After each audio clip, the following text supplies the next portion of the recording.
천사가 여자들에게 말하여 이르되 너희는 무서워하지 말라. 십자가에 못 박히신 예수를 너희가 찾는 줄을 내가 아노라. 그가 여기 계시지 않고 그가 말씀하시던 대로 살아나셨느니라. 와서 그가 누우셨던 곳을 보라. 또 빨리 가서 그의 제자들에게 이르되 그가 죽은 자 가운데서 살아나셨고 너희보다 먼저 갈릴리로 가시나니 거기서 너희가 배우리라. 아멘. 하나님 감사합니다. 우리를 죄에 버려두지 않으시고 예수님의 피값으로 사셔서 의롭다고 불러주시니 감사합니다. 하나님과 원수되었던 우리가 주님을 아버지라 부를 수 있는 것이 기적이고 은혜임을 고백합니다. 이 시간 부활절을 기념하며 하나님을 예배할 때에 참 좋으신 아버지 하나님을 만나게 해주십시오. 예수님이 부활하신 사실로 인해 온전히 기뻐하고 만족하는 시간 되게 해주십시오. 몸과 마음의 근심과 문제로 하나님을 바라보지 못하게 하는 모든 것들로부터 자유롭게 해주시고 하나님을 순전하게 바라보게 해주십시오. 높은 곳에서 낮은 곳으로 오르는 하나님의 은혜가 이곳에 충만하게 해주십시오. 서로 다른 곳에 있다가 모인 성도들이 한 성령 안에서 교통해 주시는 주님을 만나게 하시고 주님의 영광이 가득한 자리가 되게 해주십시오. 심령이 가난한 자에게 기꺼이 천국을 주시는 주님을 경험하는 시간이 되게 해주십시오. 우리의 사정을 살피시는 주님, 높은 금리와 부족한 양질의 일자리, 넉넉치 않은 수입으로 늘 고민하는 성도들의 삶을 보살펴 주십시오. 늘 있는 것에 자족하면서도 꿈을 꾸게 하시고 넉넉한 중에 나누고 베푸는 마음의 여유 또한 허락해 주십시오. 부족하다고 비굴하지 않게 하시고 있다고 교만하지 않게 해주셔서 각자에게 주신 물질을 탁월하게 잘 관리할 수 있도록 도와주십시오. 하나님, 가정에서 생기는 모든 갈등과 문제 가운데 함께 해주십시오. 한 몸을 이루게 하신 배우자와 사랑하고 존중하게 하시고 자녀를 키우는 데 있어 늘 지혜를 주십시오. 자녀들에게 예수님의 사랑을 경험하고 믿음을 가르칠 수 있는 길들을 열어주시고 자녀 하나하나가 나의 하나님으로 주님을 고백하게 해주십시오. 예수님의 십자가를 머리가 아니라 가슴으로 만나게 해주십시오. 그래서 어긋났다가도 바른 길로 속히 돌아오게 해주십시오. 주님 안에서 꿈을 꾸고 자유롭게 자신의 길을 찾아가게 해주십시오. 주님, 이 땅에 여전히 많은 재난과 인재가 발생하고 있습니다. 큰 사건들이 발생할 때마다 여론이 분열되고 갈등이 증폭되는 상황을 보게 됩니다. 해갈의 신발이가 보이지 않는 문제들 앞에서 하나님의 도우심을 구합니다. 간절히 바라옵기는 문제의 원인을 정확히 알아서 재발되지 않게 해주십시오. 그리고 사랑하는 가족을 잃고 트라우마 속에서 살고 있는 남은 이들의 삶을 보살펴 주십시오. 사람의 송사를 억울하게 하는 것은 다 주께서 기쁘게 보시는 것이 아니라 하셨습니다. 우는 자들의 눈물을 닦아주시고 억울함을 신원해 주십시오. 강단에서 전해지는 말씀을 위해 기도합니다. 하나님의 말씀은 살아 운동력 있어 나에선 검처럼 예리하며 우리의 몸과 마음, 삶을 찔러 쪼개며 변화를 일으키는 것을 믿습니다. 설교를 통해 겨자씨 같은 작은 말씀이라도 마음에 단단하게 잘 심겨서 자라게 해주십시오. 말씀을 통해 닫힌 시야가 열리고 관점을 바꾸며 단단한 식물도 소화할 수 있는 장성한 믿음으로 자라게 해주십시오. 교회를 섬기는 교역자님들과 성도님들을 기억해 주십시오. 이들의 섬김을 통해 교회가 아름답게 세워져 가게 하심을 감사합니다. 섬기는 이들에게 시시때때로 도우시는 은혜를 허락해 주시고 낙심할 때마다 실족하지 않고 성경의 이름과 같이 생수의 강이 흘러나오는 은혜를 경험하게 해주십시오. 영상으로 예배드리는 성도들과 잠옷실 등 곳곳에서 예배드리는 성도들 모두를 만나주시고 영광스러운 하나님을 경험하는 시간 되게 해주십시오. 다양한 시간, 다양한 장소에서 이루어지는 사역팀, 소그룹 모임들을 통해 좋은 습관들이 일상으로 이어지게 해주시고 절망하고 낙심했던 영혼들이 모임을 통해 삶을 살아낼 힘을 얻고 잃었던 소망을 회복하게 해주십시오. 섬기는 리더님들을 축복해 주시고 성령으로 충만하게 해 주십시오. 감사합니다. 마지막 날에 영광의 땅에 들어가게 하시고 성도들과 손잡고 승리를 외치며 기쁨의 찬송을 하늘에 울려 퍼지게 하실 부활의 예수 그리스도의 이름으로 기도합니다. 아멘. 예, 오늘 3장을 다 할 수가 없어가지고 앞에 1절부터 그 12절까지는 내용만 이렇게 무슨 내용인지 이렇게 제가 정리를 했습니다. 예, 1절부터 7절까지는 부부 관계에 대해서 이야기합니다. 그래서 1절부터 6절까지는 아내가 어떠한 그 자세로 남편과 그 삶을 살아가야 하는지 몇 가지 이야기하죠. 그죠? 먼저 뭐 남편에게 순종하라 나오고 단장하는 것, 꽃으로 뭐 그런 화장품으로 하지 말고 내면을 아름답게 단장하라. 그리고 이제 끝에 부분에서는 이제 모범이 있다. 구약의 정말 거룩한 그 여인들도 다 그렇게 했다. 그러면 사라를 이제 예를 들죠. 이제 7절은 한 절에 이제 남편 항상 이제 이렇게 아내는 6절이고 왜 남자는 1절로 끝내야 되는가? 뭐 거기에 대해서 답변을 하지 않겠습니다. 내용은 남편이 더 어렵습니다. 지식을 따라 아내와 생활하라. 그 다음에 아내를 소중히 여겨야 된다. 왜냐하면 아내의 관계가 너희의 영성, 하나님의 관계를 영향 주니까 그러면 안 된다. 그래 이야기하죠. 예, 그리고 이제 8절부터 12절까지는 그리스도인 공동체, 교회 안에서 그리스도인들이 어떠한 관계를 가져가야 하는지, 맺어야 하는지 또 베드로가 이야기합니다. 8절에 기본적인 자세, 뭡니까? 너희가 다 마음을 같이 해라. 그러면서 이제 8절부터 12절까지는 서로를 축복해야 된다. 그리스도인 공동체를 특징 짓는 것 중에 하나는 서로를 존귀 여기고 축복하는 삶이다.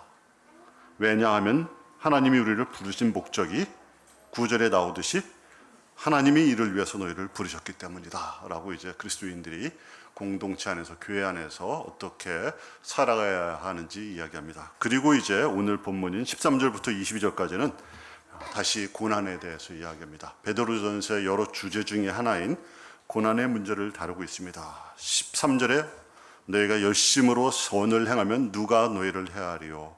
그러나 의를 위하여 고난을 받으면 복이 있는 자니 그들이 두려워하는 것을 두려워하지 말라라고 말합니다. 의를 위해서 고난받는 삶에 대해서 말합니다. 예, 베드로는 1장에서도 이야기했죠. 너희가 이제 여러 가지 시험으로 잠깐 근심하지 않을 수 없게 되었으나 오히려 크게 기뻐하도다. 또 2장에서도 또 이야기합니다. 2장 20절에도 그러나 선을 행함으로 고난을 받고 참으면 하나님 앞에서 아름답다. 4장에서도 또 말합니다. 4장 1절에 그리스도께서 이미 육체의 고난을 받으셨다. 이렇게 고난에 대해서 많이 이야기합니다. 오늘도 또 고난의 부분입니다. 왜요? 고난은 우리 그리스도인들의 삶에서 피할 수 없는 요소이기 때문입니다. 질문이 생깁니다. 왜 우리 그리스도인들은 고난을 받아야 할까요? 이 세상에서 살아가는 동안 고난을 받지 않고 좀 편하게 살아가면 안 될까요? 왜 그리스도인들은 항상 힘들고 어렵고 고난을 받고 고통을 당해야 할까요? 왜 그럴까요? 거기에 대한 대답이 3장 17절에 있습니다. 뭐라고 나옵니까? 선을 행함으로 고난을 받는 것이 누구의 뜻이에요? 하나님의 뜻이라고 말합니다. 참, 선을 행함으로 칭찬을 받는 것이 하나님의 뜻이었으면 얼마나 좋겠어요. 선을 행함으로 사람들로부터 인정을 받으면, 사람들로부터 영광을 받으면 하나님의 뜻이다. 얼마나 좋겠어요. 근데 우리 하나님은 야속하게 그렇게 만들지 않으셨습니다. 고난을 받으면. 왜 그럴까요? 아직까지 우리가 살고 있는 세상은 하나님의 영광이 완전히 드러나지 않고 여전히 사단이 어두움의 세력들이 지배하는 세상이기 때문이죠. 에베소에서 이야기하듯이 우리의 싸움은 혈과 육에 대한 것이 아니요 공중의 권세자와 이 세상의 어두운 영들과의 싸움이기 때문입니다. 비록 예수 그리스도가 부활하심으로 말미암아 이 땅에 하나님의 나라를 가져오셨지만 그 하나님의 나라가 완성되지 않았습니다. 이 완성된 것은 언제요? 예수님이 재림하실 때입니다. 우리는 그 사이에 살기 때문에 여전히 갈등하고 여전히 고난받고 고통받을 수밖에 없다는 것입니다. 어두움의 세력은, 사단은 진리가 하나님의 뜻이, 하나님의 사랑이 우리를 통해서 드러나는 것, 하나님의 살아계심이 그리스도인들을 통해서, 교회를 통해서 드러나는 것을 좋아하지 않기 때문에 우리가 고난을 받을 수밖에 없다는 것입니다. 또 왜 우리는 고난을 받을까요? 디모데후서에 나오죠. 디모데후서 3장 12절에 누구든지 그리스도 안에서 경건하게 살고자 하는 자는 무엇을 받으리라? 고난을 받으리라. 누구든지 그리스도 안에서 경건하게 살고자 하는 자는 칭찬을 받으리라 하지 않습니다. 고난을 받을 수밖에 없습니다. 왜요? 세상과 경건, 어두움과 하나님을 경외함, 그것은 같이 갈 수 없는 부분이기 때문입니다. 그런데 베드로는 거기서 끝나지 않습니다. 의를 위하여 고난을 받으면 무엇이라고 말합니까? 복이 있는 자입니다. 의를 위해서 고난을 받으면 복이 있다고 말합니다. 어디 생각이 나죠? 기억이 나지 않습니까? 누가 얘기했습니까? 예수님이 산상수훈에서 말씀하셨죠. 마태복음 5장에 보면은 그 갈릴리가 내려다 보이는 그 언덕에서 수많은 사람들을 불러놓고 예수님이 하셨던 산상수훈에 뭐라고 말합니까? 너희가 내 이름으로 고난을 받으면 뭐라고요? 복이 있는 자니라고 말합니다. 의를 위하여 박해를 받는 자는 복이 있다라고 말합니다. 천국이 그들의 것이기 때문입니다. 약 30년 전에 베드로가 이 베드로 전서를 쓴 게 약 AD 64년이라고 학자들이 말합니다. 그럼 예수님이 돌아가신 게 AD 30년이죠. 물론 뭐 이제 그때가 정확하지 않기 때문에 어떤 학자들은 3년이 늦춰졌다고, 그 당시 있었던 그 로마 시대의 그 역사적인 고증을 하면은 예수님이 AD 1년에 태어나신 것이 아니라 BC 3년이 다 앞당겨져야 된다고 말하는 사람도 있습니다. 여하튼 27년일지 30년, 그때가 예수님이 공생애를 하셨죠. 시작하셨죠. 그때부터 천국 복음을 증거하셨죠. 그때부터 이 시기까지 약 30년이 지났을 것입니다. 30년이 지난 동안 예수님은 안 계시고 베드로는 이제 노사도가 되어서 이제 흩어져 있는 나그네들에게 격려하게 쓰는 그 본문에서 무엇이 기억났습니까? 고난받고 고통받고 흩어져서 나그네로 무시받고 이 땅에 정착하지 못하고 살아가는 사람들에게 이야기하는 것이 무엇입니까? 의를 위해 고난을 받는 자는 복이 있다라는 것입니다. 천국이 그의 것이기 때문입니다. 믿음의 눈, 신앙의 눈, 영원의 관점이 아니면 고난을 누가 복이라고 말할 수 있겠습니까? 우리 신앙이 아니면 이 세상에 고난받는 것이 그 누구가 천국이 너희 것이기 때문에 복 있다고 생각할 수 있겠습니까? 고통으로부터 빨리 벗어나는 것이 복이 아닐까요? 그러나 성경은 고난받는 그리스도인들이 복이 있다고 말합니다. 영원한 하늘나라를 소유했기 때문입니다. 천국이 벌써 우리 안에 있기 때문이라는 것입니다. 우리 성도님들 가운데 주님을 믿기 때문에, 주님을 따라가기 때문에, 하나님의 나라를 구하기 때문에, 의를 위해서 고난받기 때문에 때로는 가정으로부터, 때로는 이웃으로부터, 친구들로부터, 직장으로부터, 사회로부터 고통받는 사람이 있습니까? 고난받는 사람이 있습니까? 오해를 받는 사람이 있습니까? 우리를 가운데 이 땅에 하나님의 나라를 세우기 위해서 어려움을 당하고 힘든 일을 가고 좁은 길을 걸어야 하는 우리 성도님들이 있습니까? 예수님과 베드로는 그런 사람들에게 복이 있다라고 말합니다. 우리 주님이 여러분들을 보고 계시기 때문입니다. 성령님도 말할 수 없는 탄식으로 이 시간 하늘에서 우리를 위해서 기도하고 계시기 때문입니다. 하나님이 정하신 때 고난을 통해서 하나님의 뜻이 드러나기 때문입니다. 그것이 베드로가 첫 번째로 이야기하는 고난의 부분입니다. 이제 14절 후반절부터 17절까지는 그러면 고난을 당할 때 어떠한 자세를 가져야 하는가에 대해서 베드로가 이야기하고 있습니다. 첫 번째 14절 하반절에 무엇이라고 말합니까? 그들을 두려워하지 말아라. 근심하지 말아라. 고난 당할 때 인간적인 마음은 고통스럽습니다. 두렵습니다. 어렵습니다. 그러나 믿음이 있다면 두려워하지 말아라. 근심하지 말아라. 명령형입니다. 고난과 고통, 두려움, 좌절감, 패배감이 너희를 엄습하고 너희를 주관하지 못하도록 만달라는 것입니다. 베드로는 자기의 실패의 경험이 있지 않을까요? 예수님이 십자가에 달리시기 그 전날 몇 번이나 부인했습니까? 3번이나. 그 두려움 앞에서 예수님을 부인했던 사람입니다. 예, 두려움이 엄습할 때, 우리가 두려움에 우리의 마음을, 우리의 영혼을 빼앗길 때 어떠한 일이 일어나는지를 자기가 몸소 체험했기 때문이 아닐까요? 그렇기 때문에 두려워하지 말아라. 두려움에게 너희 자신을 뺏기지 말아라 라고 말합니다. 그렇습니다. 우리가 고난당할 때 쉽지 않은 부분입니다. 그 누가 고난당할 때 그것이 기쁘다고 말할 수 있겠습니까? 그 누구가, 그 어떤 그리스도인들이 어려움을 당할 때 찬양할 수 있겠습니까? 빨리 지나가기를 원할 것입니다. 그러나 고통 자체가 우리의 삶을, 우리의 신앙을 무너뜨리지 않도록 기도하라는 것입니다. 우리의 생각, 우리의 믿음, 우리의 신앙이 고통으로 인해서 마비되지 않도록 대적하라는 것입니다. 예, 참 우리 한국 속담하고 참 비슷한 것 같아요. 그죠? 호랑이에게 잡혀가도 뭐만 차리면? 정신만 차리면 산다는 것입니다. 네, 정신줄을 놓지 말라는 것입니다. 두려워하거나 근심하는 것, 그걸 하지 말라는 것뿐만 아니라 두 번째는 15절 전반절에 너희 마음에 그리스도를 주로 삼아 거룩하게 하라. 너희 마음을 거룩하게, 성결하게 만들라는 것입니다. 예, 참 고난당할 때 우리의 마음을 성결하고 우리의 마음을 거룩하게 하는 것과 상관이 별로 없는 것 같아요. 예, 고난당할 때는 얼마나 빨리 내가 인내를 잘해가지고 이 어려움을 극복하는가, 이 어둠의 터널을 지난 다음에 다 훌훌 털어버리고 하나님께 감사의 기도를 올릴까, 그것이 중요하잖아요. 그것이 정말 제일 나의 관심사입니다. 그러나 베드로는 단지 거기에 머물지 않고 너희 마음을 거룩하게 하라. 누구를 주로 삼아서요? 그리스도를 주로 삼아. 그렇습니다. 예수 그리스도를 주님으로 삼고 너희 마음 중심을 지켜라. 마음을 성결하게 하라. 하나님 앞에 나가라는 것입니다. 예, 고난을 당할 때 순수한 마음을, 순수한 신앙을 지키기 어렵기 때문입니다. 왜 꼭 나에게 이런 일이 일어나는가?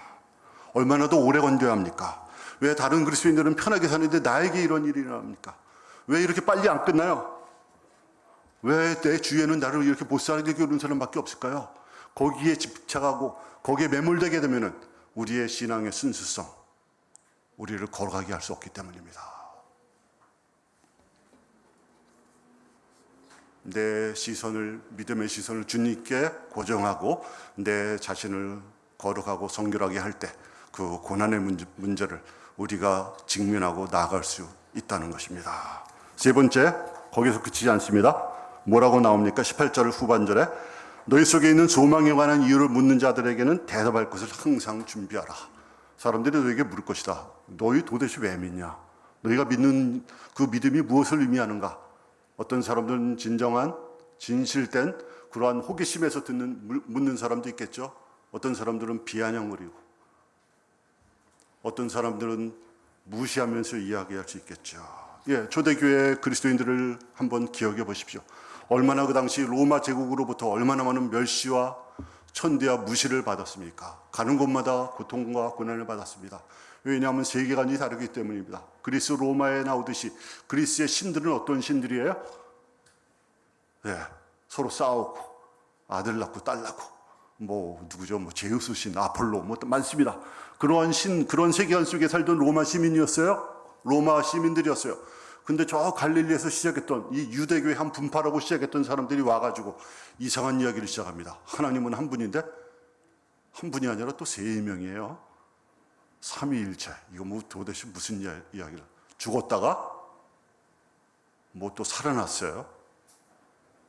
이 땅에 살지만 이 땅이 너희 것이 아니다. 너희가 돌아갈 곳은 다른 곳에 있다. 그러니까 그 로마 시대에 로마 쪽의 수많은 사람들이 그리스도인들에게 질문을 했습니다. 거기에 대해서 베드로는 뭐라고 말합니까? 너희 마음속에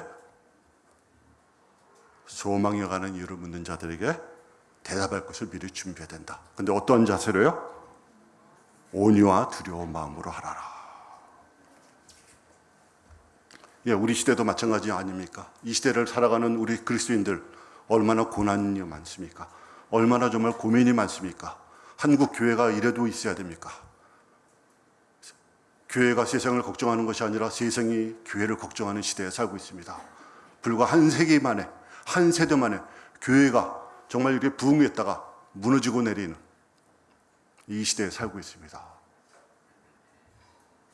정말 교회의 세습들, 목회자의 스캔들, 이 물질주의, 대형 교회, 정말 저 주위에 있는 사람들 얼마나 많이 이야기하는지 모르겠습니다. 우리의 이 가운데 우리가 가지고 있는 복음, 우리가 가지고 있는 하나님 나라의 소망이 여전히 유효합니까? 이에 대해서 우리가 어떤 대답을 할까요? 아무런 이야기하지 못하고 무능력하게 그 자리에 앉아 있어야 됩니까? 아니, 이럴 때일수록 복음의 핵심이 무엇인지, 이럴 때일수록 복음의 능력이 어떻게 드러나야 하는지 우리가 준비하고 있어야 되지 않을까요? 그러한 삶을 내가 살아가야 되지 않을까요? 우리 다드림 교회가 그런 공동체가 돼야 되지 않을까요? 거기에 대해서 베드로가 이야기하고 있습니다. 16절에 네 번째로 선한 양심을 가지라. 선한 양심, 깨끗한 양심입니다. 흠없고 순전한 양심을 이야기합니다. 하나님 앞에서 순전한 양심이죠. 우리가 우리 자신을 하나님 앞에서, 세상 사람들 앞에서 변호할 때 우리가 주님 앞에서 깨끗한 마음으로, 정결한 마음으로 살아가라라는 것입니다.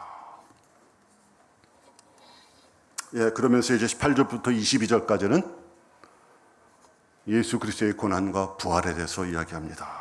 다시 베드로는 18절에서 그리스도의 십자가로 갑니다. 그리스도께서도 단번에 죄를 위하여 죽으사라고 말씀하십니다.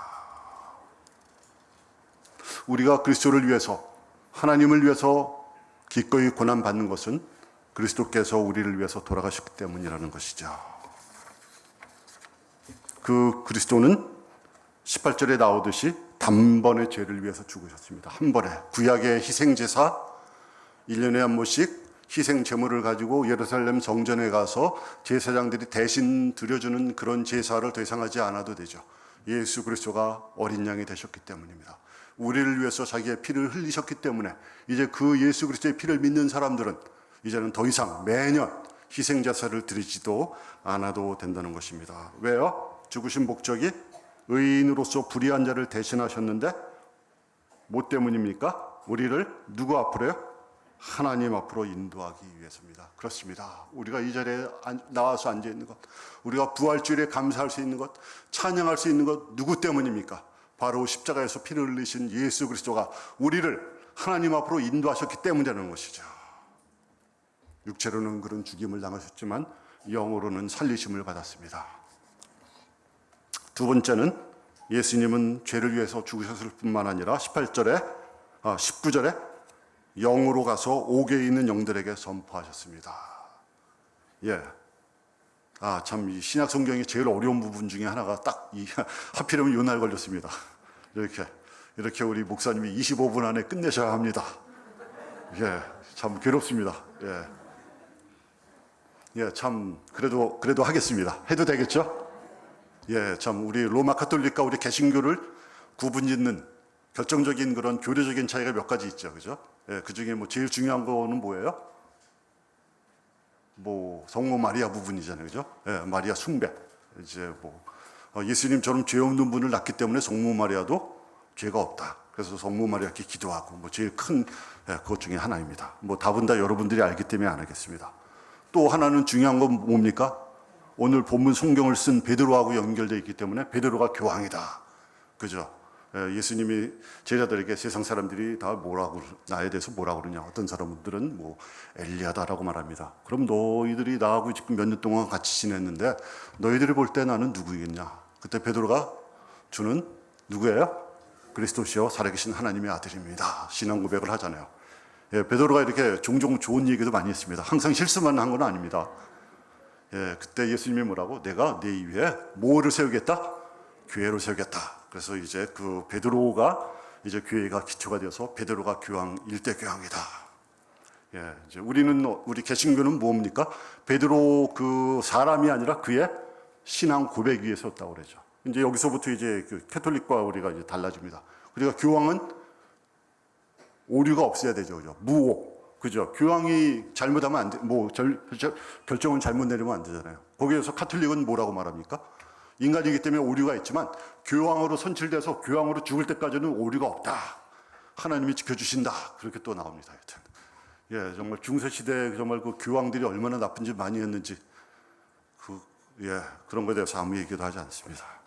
예, 세 번째가 오늘 나오는 옥에 있는 영혼들에게 가서 전파했다. 연옥설이 여기서 나오잖아요, 그죠? 예, 연옥이 있다. 예수님 봐라. 죽은 다음에 연옥에서 있는 사람들 믿지 않았는데 하나님이 사랑하시기 때문에 완전히 멸망하지 않았다. 죽은 다음에 우리 개신교는 뭡니까? 예수 그리스도를 믿으면은 죽은 다음에 영원한 나라에 가고 그렇지 않으면 심판이다. 그런데 가운데 옥에 있다는 것입니다. 거기서 이제 기다리는 것입니다. 예, 그래서 이제 여러분들 가족이나 친구들 중에 그 캐톨릭 신자들 그 장례식 같은 데 가보시면은 거기에 누가 많이 옵니까? 예, 수녀님들이 와서 기도하잖아요. 묵셔가지고. 예, 뭘 기도하는 거예요? 그 연옥에 있는 완전히 그 사람을 위해서 기도하는 겁니다. 그래서 빨리 연옥에서 천국으로 하도록. 바로 여기서 나옵니다. 예, 크게 세 가지의 해석이 있습니다. 이 옥에 있는 영혼들에게 가서 예수님이 전도하셨다라는 것은, 예, 첫 번째는 여기 노아가 나옵니다. 이제 노아 시대가 분명히 나옵니다. 어떤 사람이에요? 20절에 그들은 전에 노아의 방주를 준비할 동안에 순종하지 않은 사람입니다. 라고 말합니다. 그러니까 이제 노아 시대에 수많은 사람들이 있는데 구원받은 사람은 딱 8명이고 나머지는 구원받지 못했잖아요. 그 사람들에게 가서 예수님이 전도하셨다는 것이 아니라 선포했다는 것입니다. 예, 구약 시대도 예수님이 계셨죠. 예, 성부 하나님, 성령 하나님, 성자 하나님, 말씀으로 존재하셨던 예수님이 계셨기 때문에 그때 가서 선포했다는 것입니다. 여기서 전했다는 선포하시니라. 성경을 보면은 선포했다는 것은 그냥 전하는 것입니다. 선포했다. 우리가 전도한다, 복음을 증거한다 할 때 전도라는 것과 여기 선포는 분명히 다른 단어입니다. 그러니까 그때 불순종한 사람들에게 봐라, 내가 부활했다, 내가 이 세상의 주인이다 라는 것을 거기서 고통받는 사람들에게 가서 선언했다는 것이 첫 번째 해석입니다. 두 번째는 여기 나오는 사람이 전에 노아의 방주날 하나님이 참고 기다렸다는 것은 천사다, 타락한 천사로 이렇게 해석하는 그러한 해석도 있습니다. 성경에 또 이러한 그 해석을 뒷받침하는 여러 본문들이 있습니다. 그래서 타락해가지고 하나님의 심판을 받은 감옥에 있는, 지옥에 있는 천사들에게 가서 내가 죽음의 권세들을 이기고 부활했다. 너희들이 나를 죽이려고 했지만, 육체로는 비록 죽였지만 3일 만에 내가 부활했다. 그래서 하나님의 아들 되심을 선포했다라는 것이 두 번째 해석입니다. 우리 개신교는 이 첫 번째와 두 번째 중에 하나를 선택합니다. 저도 잘 모르겠습니다. 저도 1번과 2번에서 왔다 갔다 합니다. 세 번째가 바로 카톨릭의 연옥입니다.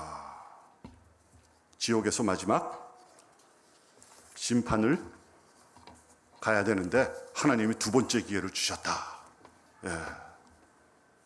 여기에 대해서는 성경에서 많이 나오지 않습니다.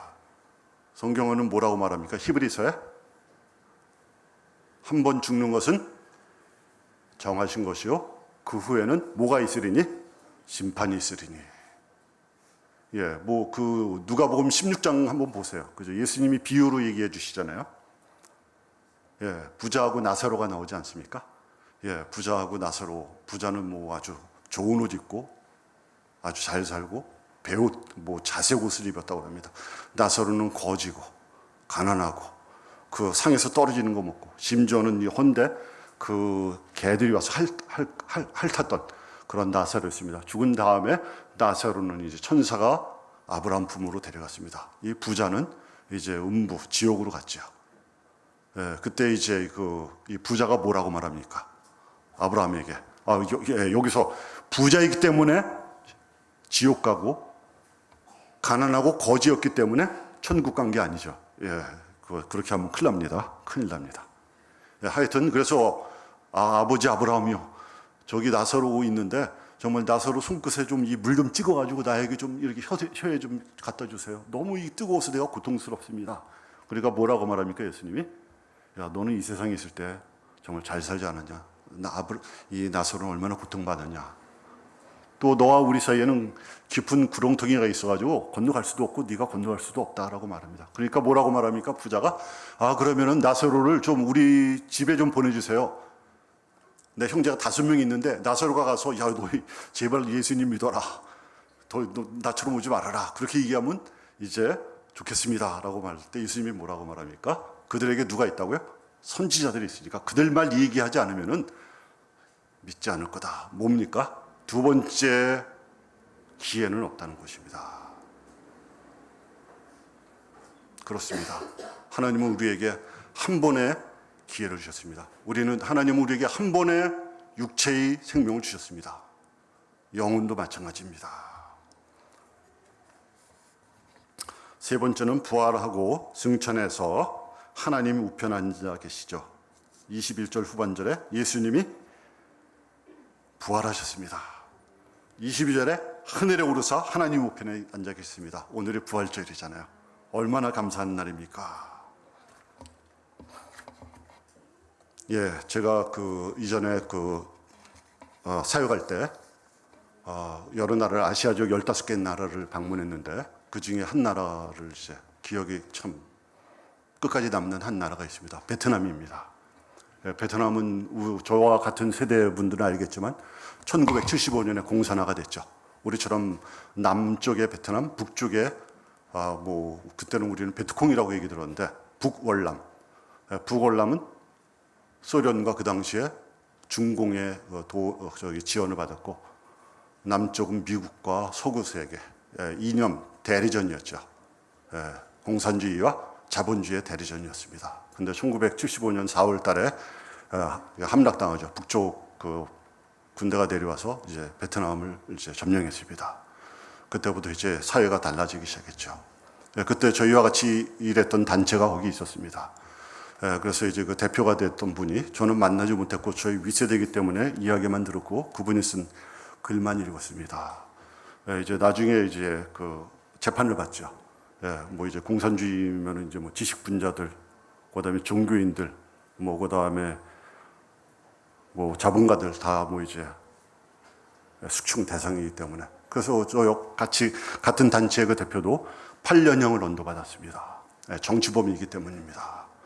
그 소식을 이제 나중에 저희 국제본부, 영국의 국제본부가 있는데 국제본부에서 그 소식을 들었습니다. 그래서 국제본부에서 협상을 했습니다. 엠네스티라는 그 국제단체를 통해서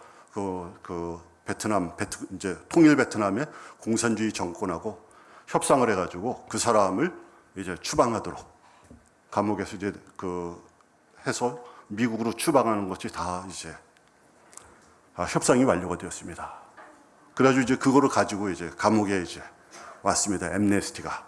그래서 당신은 이제 석방돼서 미국으로 할 것입니다. 미국에 가서 지금은 어떻게 될지 모르니까 거기서 피하고 거기서 준비했다가 나중에 또 다시 문이 열리면 그때 들어오십시오. 그때 그분이 어떻게 이야기하는지 아십니까? 그분이 그거를 거절했습니다. 거부했습니다. 나는 이렇게 혼자 석방돼서 갈 수 있지만 나 때문에 고통받는 수많은 목회자들, 목사들, 성도들을 내가 어떻게 놔두고 나 혼자 떠나겠습니까? 그는 8년형을 다 살았습니다. 그리고 8년형 끝난 다음에 석방되고 미국으로 추방됐습니다. 그리고 미국으로 돌아가지 못했습니다. 몇 년 전에 소천했습니다. 그분이 쓴 저기가 있습니다. 저널, 다이어리가 있더라고요. 그 감옥에서 8년 동안 정치범 수용소에서 쓴 그 저널에 이러한 이야기가 있습니다. 예수 그리스도의 십자가와의 고난과 부활의 영광이 아니라면 내가 이 자리에 왜 있겠는가? 물론 그 당시에 그 정치범 수용소에 있었던 사람들이 기독교를 다 배교하고 내가 더 이상 이제 기독교를 믿지 않겠다 하면 석방돼서 빨리 나갈 수 있었습니다. 그렇게 나간 사람도 많이 있습니다. 그런 사람들을 우리가 정죄해서는 안 되죠. 예수 그리스도의 십자가의 고난과 부활의 영광, 그것이야말로 나를 이 자리에 있게 한다는 것입니다.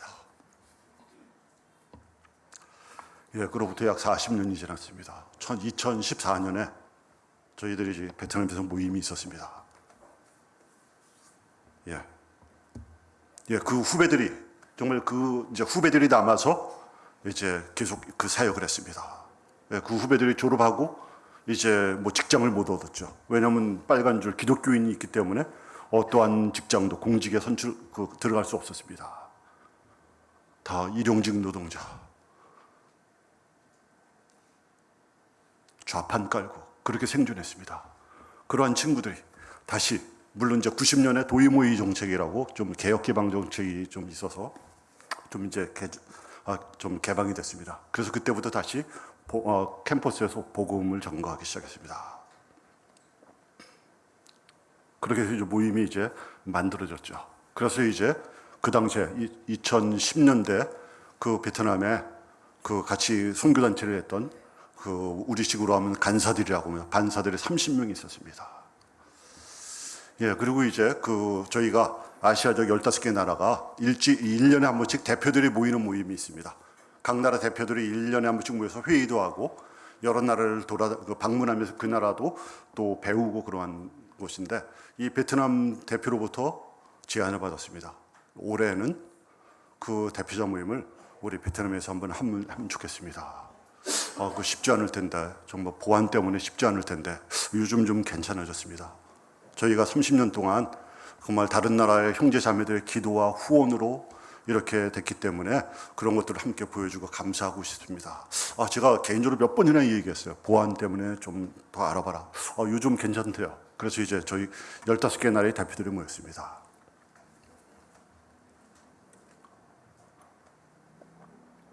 예, 조용한 곳에 좀 하자고 그래가지고 외곽 지역에 조용한 리조트를 얻었더라고요. 거기서 이제 같이 한 4박 5일 정도 예배도 드리고 교제도 나누고 회의도 하고 그러한 시간이었습니다. 셋째 날입니다. 셋째 날 아침에도 우리 15명이 모여서 아침에 예배를 드리려고 하는데 베트남 경찰이 30명이 캠코더를 가지고 그 모임 장소에 이제 왔습니다. 예, 그래서 이제 저희가 이제 다 그 경찰차에 타고 이제 경찰서로 가서 이제 조사를 받았습니다. 예, 이제 저희 이제 외국에서 온 사람들은 이제 뭐 한 군데 있어서 좀 괜찮았어요. 근데 이제 거기서 대표자가 누구냐고 하더라고요. 이 모임의 대표자가. 그래서 다른 나라 대표들은 저를 보호하기 위해서 뭐 아무런 얘기 안 했습니다. 근데 뭐 빨리 끝나려면 안 될 것 같아서 제가 내가 대표자라고 그랬습니다. 그러니까 저도 다른 방으로 데리고 가더라고요. 예, 뭐 나이 때나 뭐 생긴 데나 대표처럼 보이지 않습니까? 제가 빨리 얘기했습니다. 예, 그다음에 베트남 그 대표하고 옆에서 우리를 도와줬던 행정 간사가 있습니다. 거기는 2층으로 데려가더라고요. 예, 참 근데 하나님의 섭리가 놀라운 것 같아요. 이제 저희가 회의하고 막 그러려면 뒤에서 행정으로 서포트해야 될 사람들이 2사람 필요하다고 그러니까 한 명은 형제 간사, 한 명은 자매 간사가 이제 와서 도와주는 거예요, 뒤에서. 근데 그 아침에 뭐 이제 다 준비했는데 뭐 물품이 뭐가 하나가 부족했대요. 뭐 뭔지 잘 모르겠는데 뭐 A4 전지가 필요했는지 뭐가. 그래가지고 이제 예배 9시부터 10시까지 예배 드리고 바로 이제 회의 들어가기 때문에 그 시간에 자매 간사가 그거를 사러 그 근처에 뭐 문방구에 갔었나 봐요. 근데 이제 갔다 돌아가다 보니까 이제 경찰이 있어가지고 자매 간사는 도망갔습니다. 예, 하나님이 보실 때 그 자매 간사가 그런 고통을 당하는 게 너무 힘들기 때문에 그 자매를 빼주신 것 같아요. 예, 이제 경찰서에 갔습니다. 예, 뭐 저희한테는 뭐 그렇게 뭐 윽박질르거나 뭐 외국 사람이니까 그러지 않죠. 예, 저한테는 좀 뭐 계속 물고 늘어지더라고요. 영어로 해야 되는데 영어가 안 통하니까 나중에 이제 통역을 데리고 오더라고요. 통역을 딱 데려오는데 경찰이죠. 베트남 경찰이 딱 오는데 안녕하십니까 그러더라고요. 베트남 사람인데. 예, 뭐 나중에 얘기하는데 우리나라 뭐 전주인가 어디에서 2년 동안 한국어 연수하고 간 사람이더라고요. 예, 2층은 이제 2명 이제 대표하고 형제 간사인데 거기서 뭐 큰 소리가 나오고, 예, 하여튼 뭐 그렇게 해서 저희는 그날 밤까지 조사받고 다음 날 이제 공항으로 바로 짐 싸가지고 경찰차에 태워져가지고 공항 가서 이제 바로 돌아갔습니다. 그리고 5년 동안 거기 입국 금지 이제 그런 거 이제 받았습니다. 저는 10년이라고 그러더라고요. 예. 그리고 이제 이 베트남 저기하고 어떻게 되는지 연락할 수가 없었습니다. 이런 일이 있으면은 이제 연락 같은 걸 할 수 없기 때문입니다. 이제 시간이 지난 다음에 그 보안 메일을 주고받습니다. 그 VPN 사용해가지고 보안 메일로 직접 얘기하지 못하고 다른 사람 통해서 이야기했습니다. 예, 여전히 조사받고 왔다 갔다 하면서 조사를 받고 있다고 말합니다. 예, 그 다음에 이제 좀 몇 년 지난 다음에 좀 상황이 좋아져서 그 형제하고 직접 이메일을 주고받게 되었습니다. 얼마나 힘들었습니까? 얼마나 당신의 가정이, 당신의 모임이 얼마나 힘들었습니까? 예, 고문 당한 것 같아요. 근데 이야기는 하지 않더라고요. 예, 그 형제가 쓴 이메일을 제가 가지고 있습니다. 예, 우리 선배는 8년을 감옥에서 정치범 수용소에서 지냈는데 거기에 비하면 저는 아무것도 아닙니다. 그 8년의 연단의 시간이 지난 다음에 하나님이 다시 복음의 열매를 맺게 하셔서 우리가 지금 30명의 전임 간사들이 있고 전국적으로 500명, 1000명의 학생들이 있는 이 열매를 하나님이 거두게 하셨습니다. 지금 우리가 당하는 것 이건 아무것도 아닙니다. 왜요? 우리가 바라볼 영광스러운 하나님 나라가 있기 때문입니다. 예, 그 다음에 만날 수가 없습니다. 작년 초에 결혼한다고 이야기를 들었습니다. 싱글이었어요. 의사였습니다. 의대 출신이라 의사였는데 이제 일주일에 3일 오전에는 병원에서 근무하고 이제 그 생활을 해야 되기 때문에 나머지는 일하는 그런 사람들이었습니다. 작년에 결혼한다고 그러더라고요. 너무너무 가고 싶었는데 아직까지 내년까지 제가 입국 금지입니다. 가지 못했습니다. 예, 우리 기독교는 십자가와 부활의 종교입니다. 우리 기독교는 영광과 고난의 종교입니다. 십자가에 고난이 없는 복음, 십자가에 고난이 없는 은혜는 그것은 싸구려 은혜라고 말합니다. 보네퍼 목사님이 그랬죠. 나치 히틀러를 암살하기 위해서 암살 그 계획에 참여했다가 그것이 발각돼가지고 미수가 돼가지고 감옥에서 순교한 분이십니다. 요즘 우리가 찬양 많이 하는 선한 능력으로 아십니까? 예, 그분이 그 감옥에서 사형원도를 받고 썼던 시입니다.